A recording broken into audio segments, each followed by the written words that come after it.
Alrighty all, welcome back. We have our tech rolls here for the USA turn. This is Operation Hercules, July of 1940 USA. So let's get right into it. So we have 5 tech rolls. Our first roll is going to be for radar. So we need a 7 or higher. We got a 5, so we're off to a great start at nothing. Awesome.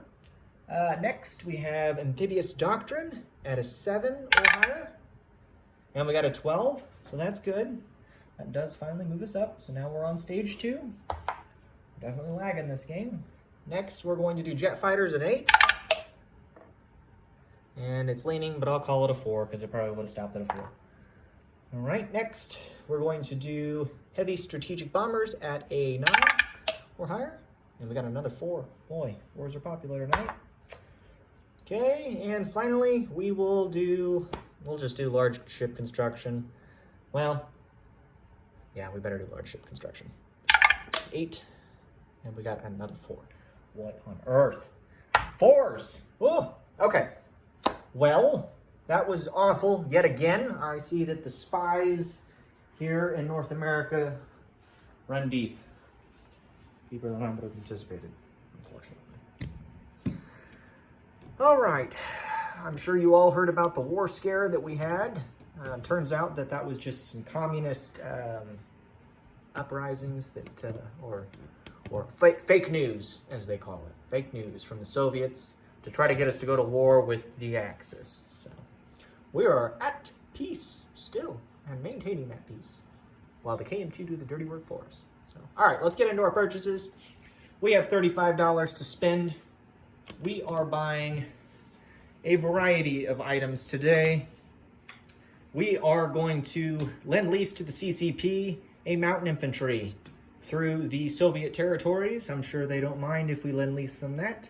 We're going to lend lease the Soviets themselves an infantry. We're going to spend 3 also and lend lease the British an infantry. We're spending 10 and lend leasing a fighter through the Burma Road, as that is still available for now anyways. We're going to, I don't know if you can see it in the angle up. We're going to spend 5 and move the carrier up 1 stage that's on the build chart. We're going to spend 5 and we're going to finish the heavy cruiser that's on the build chart. And then we're going to spend 4 and we're going to do 2 militia upgrades and we're going to save $1 for the next round.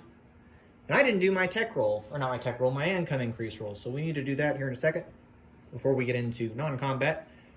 So again, we are at, let's see, 4, 7, 10, 20, 30, 4, 5. All right. So that was our purchases. Let's go back over here and get that roll real quick. Hopefully it's not a 4. So apparently tonight 4s are popular. So, all right. Lucky number 4. Woo! We got an 11. I like that. Okay, so we were at 40, we jumped to 51. So, that helps us a lot, unlike our tech rolls for the last 3 rounds. Okay, well, let's go ahead and get into our non-combat movement, as there are a few. So the first one that we're going to do is going to be for the transport that died and then survived, and will probably die anyways, but he's alive, so he's going to, via strategic rail movement, because of the minor port in Guam, is going to move 1 to P45, 2 to P36, 3 to P37, and 4 to P29 and go in port. Okay, that's done. This destroyer that's in P36 is going to move 1 to P37, 2 to P29 and go in port. Okay. So those are done. The destroyer and transport that are started in P29 are going to come out of port and go 1 to P30, 2 to P25. Okay. That's done there. Move those ships in so they look like they're in port. This tactical bomber, I already did those 2. This tactical bomber that's here in Hawaii will move 1 into P29, 2 into P39, 3 into P40, 4 into P76, and 5 into the Panama Canal, which is a territory, and he'll land there. He has his +1 movement because of Hawaii. So pay attention to my shadow. You can see what I'm pointing at. So, all right. So that tactical will be there. I'll show that here in a second when we get back over to the eastern side of the U.S. That concludes our non-combat on this side of the world. And now we'll move back over here to the lovely side where the important stuff takes place. Just kidding. All right. I forgot to mark the territory with the... Oh, we'll just do this. Grab a rumble.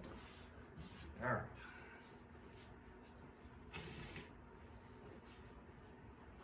So, as you all know, Puerto Rico is a teeny tiny territory, and as a result, we had to put our units that were landed there on that. So, that is Puerto Rico. Okay, we'll do a disposition of what's in Puerto Rico at the end of this, because I'm sure you guys will want to know. Let's see. We are going to start by doing a rail movement of this light armor from Chicago down through the Heartlands or Appalachia, it doesn't matter, into New Orleans and then over into the southeastern United States. So that is done. Okay. Roll up the sleeves here. That's some dirty work. Okay, and then we are going to move the infantry, there's 2 of them, from New Orleans into southeastern United States. And then we are going to move...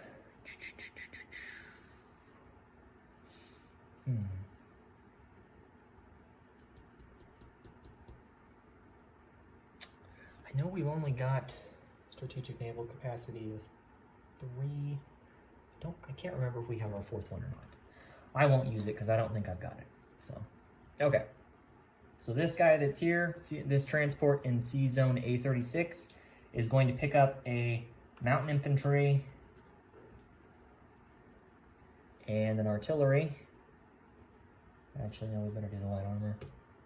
And he's going to move him over to Puerto Rico. So he'll go 1, 2, and end in that C zone. Yeah. Okay. And then, let's see.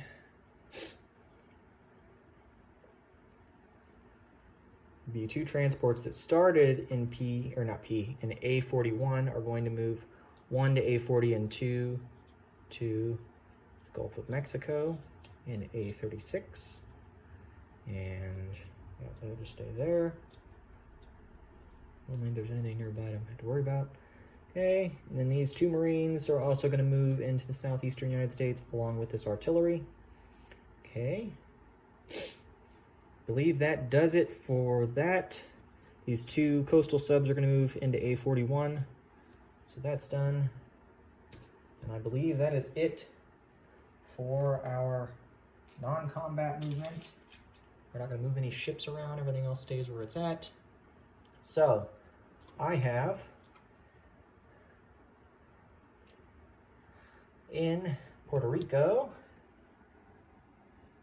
2 mountain infantry, 2 Marines, 2 light armor, a medium bomber, and a seaplane. That is all in Puerto Rico. Okay. So that does that. Let's go ahead and go over and get our purchases and get things placed and leased and all that jazz. Okay.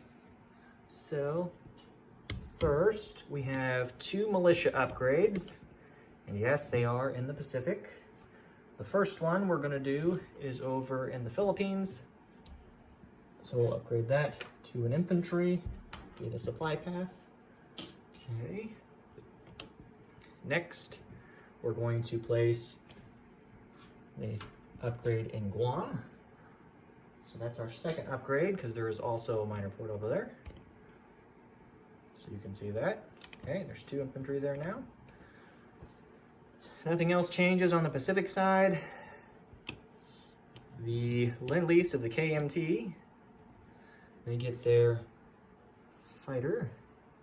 You can see that okay there. Won't focus. Oh well. All right, well, we get that fighter. So there he is. And then nothing can interdict technically at the moment for me. So what's going to end up happening is we are going to, because we're not at war, and the Suez Canal is still technically open, we're going to send the mountain infantry to the CCP from either of the coasts, and it's going to come through the Suez Canal, up through the Turkish Strait. I can't remember what it's called, but it's going to come through here because we're not at war with a major power, and this is not aligned, so we can come on through. We're going to come through, land in the port of Crimea, and then it's going to go all the way via the rail, all the way over, and come into Xinjiang, which was liberated and given to the CCP. That is still a Russian cavalry, though, so don't get that mixed up. Next, we are going to Lend-Lease to the Soviets.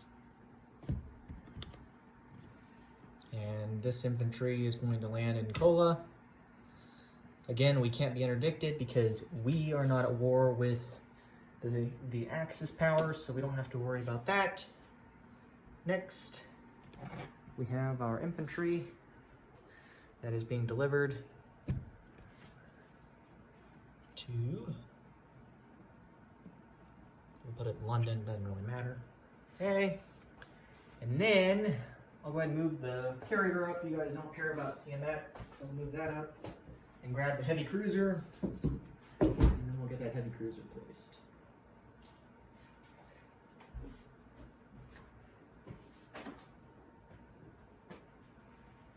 And the heavy cruiser, we are going to place him way over yonder. So, heavy cruiser, way over yonder. All right. Sees on A36 via the major port in New Orleans. So, all right. That is the USA turn. I believe that concludes it. No additional things that we need to do, I believe, in terms of rolling. One thing to note is we had $1 that we saved, so we'll have that. And then we are at $51, so in total we will have $52 to spend on the next round. So that does it, and we will now pass it on over to the Germans, and we will see you guys next year in January of 1941. And maybe we'll go to war in 41. I'm not sure yet. It's possible, but can't be ruled out, as I've had absolutely awful rolls this game so far. But anyways, I digress. So we'll turn it over now and get that German turn going, and we'll also have that year in review coming from Ozark. So thank you all for tuning in, and this is Crooked Leg on the USA turn, Operation Hercules, July 1940. Thanks, guys.